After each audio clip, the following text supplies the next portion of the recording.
Hey YouTube, I haven't updated in a long time, but I wanted to make this sort of impromptu video because I realized, or I was at work today and I was thinking about Kalam, the Kalam cosmological argument, and I stumbled across something interesting in it which I haven't seen people talk about before.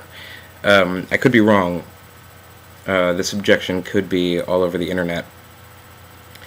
But the Kalam argument, as Professor Craig presents it, is as follows. It's premise 1, everything that begins to exist has a cause. Premise 2, the universe began to exist. Conclusion, therefore, the universe has a cause. I noticed something in the first premise. The use of language there is fascinating to me because it's everything that begins to exist.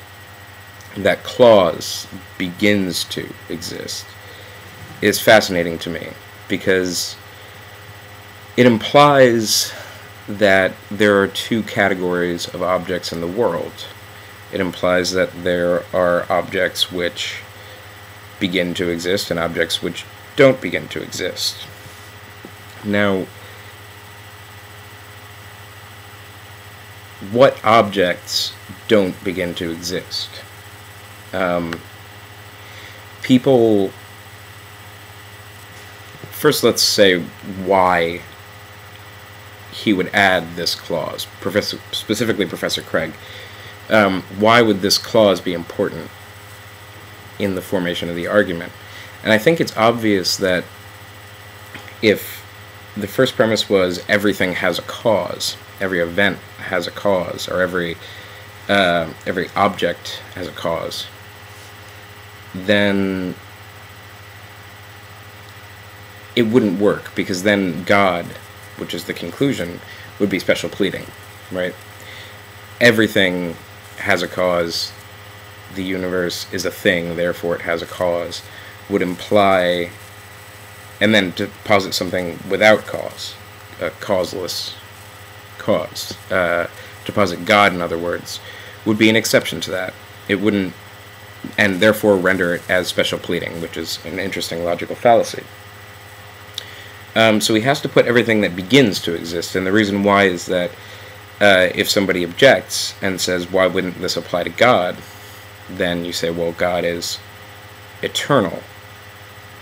He didn't begin to exist, therefore he doesn't require a cause.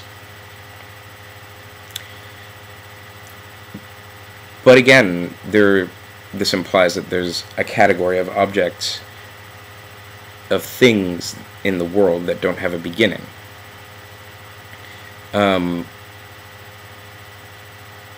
I see that category within the theist worldview as having a total, that set as having only one object in it, and that's God. I can't think of anything else that any other reason that he would add begins to exist to the first premise, other than to make room for God. If that's the case, then Kalam is circular.